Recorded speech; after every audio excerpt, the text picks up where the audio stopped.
It's almost halftime, Georgia-Auburn. Georgia's up 14-0 over Auburn. There's actually still 10 seconds to go.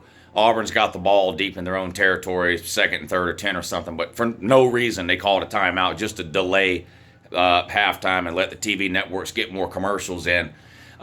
So let me just get the good out of the way, the positive for everybody come there and say, oh, just be happy Georgia's winning. I am happy Georgia's winning. They're up 14-0. It could be worse. Hell, last week we were losing at halftime by 10. So yes, I'm happy that we're up 14-0 over Auburn at halftime. Now, if that's all you want to hear is the positive, you can click off the video now. What is wrong with this offense? Now, this is 3 weeks in a row. Stetson Bennett is 7 of 13 for 25 yards in the first half. I spent the whole last week, and so have you, and everyone else, every other college football fan, everyone in my comment section, making fun of LSU because last week against Auburn, they only had 85 yards passing. Now, Stetson Bennett's out here. This guy's a 6-year senior, right? Now, Robbie Ashford with a big run up to the 45. Now they call another timeout with 2 seconds. So I guess Auburn's going to try a Hail Mary here. Or something before the half. I'll let you know what happens. We'll watch it together. But 7 of 13 for 25 yards. This is pathetic. Georgia has not attempted a pass. Listen to this. Georgia has not attempted a pass further than 5 yards downfield the entire game, with the exception of their last drive of the first half. They got the ball back around midfield on a punt with, 45 seconds to go or something. 3 straight times they threw the ball downfield. 3 straight times Stetson Bennett made bad passes. 3 straight incompletions. And we punted right back to Auburn. And now that's where we're at now. But the entire first quarter and the entire first 14 minutes of the second quarter, Georgia did not attempt a single pass more than 5 yards downfield. It was a bunch of hitch passes to the wide receiver and swing passes to the running back out of the backfield. A 4-yard out route to Lad McHonkey and a couple of 2- and 3-yard curl routes. I don't know what's going on with this offense. I'm not an X's and O's. I'm not a genius when it comes to that kind of stuff. I can't watch and see what the hell Georgia's doing that different than last year or different than week 1 or whatever. But I can watch this offense and tell that it's just not very good. Watching this Georgia offense right now, actually watching this Georgia team right now, reminds me of all 3 years under Jake Fromm. A defense that's good enough to win every single game we play, and an offense that you have to cross your fingers every damn week, but get down on your hands and knees and pray to whatever God or whatever it is you do, that the offense cannot fuck up enough, can limit their fuck ups and do just barely enough so that we can win a game every week. That's what I'm watching this season with Georgia. This offense is an absolute joke and a disaster. The talent and the experience, please stop with telling me about how young Georgia is. I don't know what's wrong with some people. These excuse makers. I mean, for God's sakes, the defense is young, not the offense. This is the same offense from last year, but it's not playing that way. James Cook is gone, the running back in Zamir White. Okay, we got Kenny McIntosh. He's our leading receiver, and he's a running back. I mean, every single pass play is Stetson Bennett staring at Brock Bowers, praying he can make a circus catch. What are we doing? The offensive line is all back from last year. All the receivers are back from last year. Stetson Bennett is back from last year.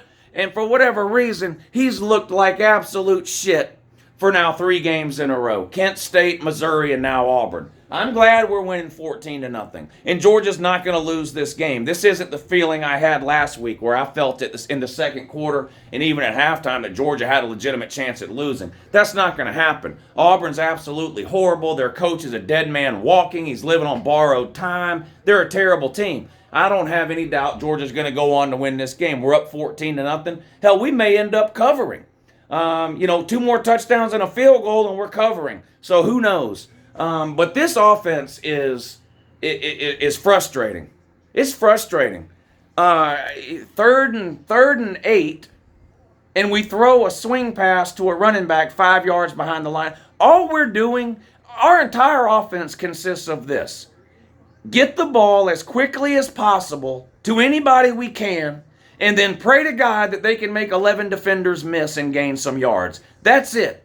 There's no drawing up schemes for complicated routes downfield to try to get players open here or there. No, there's none of that. There's none of that. The ground game has been impressive today. Let's end with something else positive. The ground game has been impressive. Branson Robinson got some playing time in the first quarter. Dejon Edwards is a beast. Those are the best two running backs on the team. Those are the best two running backs on the team. Wearing a Georgia helmet for 5 years doesn't make you automatically better than somebody that's been wearing it for 1 year or 3 years. Dejon Edwards and Branson Robinson are the best running backs on the team.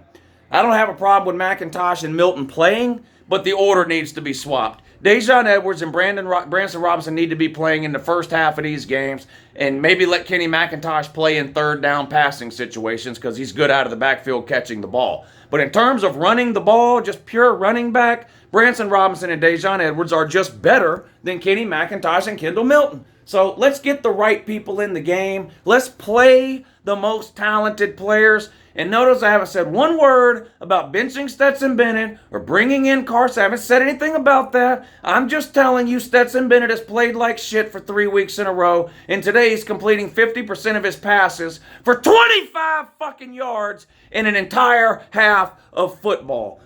Embarrassing. Speaking of embarrassing, Miami's losing to North Carolina 7-0. That's not the embarrassing part. Guess how North Carolina scored? That's right, on a 75-yard touchdown pass. How has Miami not fixed that? The Middle Tennessee State game was 2 weeks ago. Miami was off last week. They gave up 6 touchdown passes of 60 yards or more, whatever it was, to Middle Tennessee State. They come out right away in the first quarter and do the same thing to North Carolina. Miami, you haven't gotten any better either. Ohio State's up 21-7 over Michigan State. I'm getting tired of seeing stretchers on the field. It seems like this is a problem that's getting worse. Another situation with a Michigan State player, so I hope he's going to be okay. But they had to come out and put him on a stretcher and load him up on the golf cart. It didn't look good. Had a couple of those last week too. So I don't know. Maybe I'm just noticing it more. But man, you hate to see that in college football.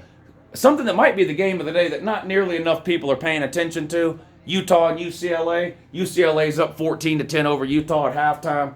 UCLA's undefeated. Utah's just got the one loss. And hey, UCLA fans, if you're watching, and I'm pretty sure that you're not, because apparently there aren't any UCLA fans, you're fucking 18th, best team you've had in about 20 years, top a ranked matchup here, and look at this stadium. Can you see, that was a tarp. I don't know if you could see the blue thing. They've got half the stadium tarped off, so you can't tell how many empty seats there are. You people need to start going to these games out there. I truly feel bad for the UCLA student athletes and the football players. You can't act. I mean, they're putting a good product on the field this year, and literally nobody is showing up to watch those games. What an embarrassment. Vandy is beating Ole Miss. Why are you surprised? Why are you surprised? Well, they were beating them. I spoke too soon. Hold on.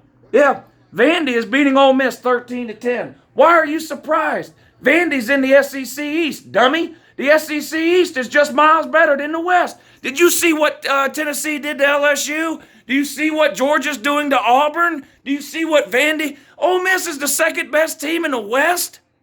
What a joke.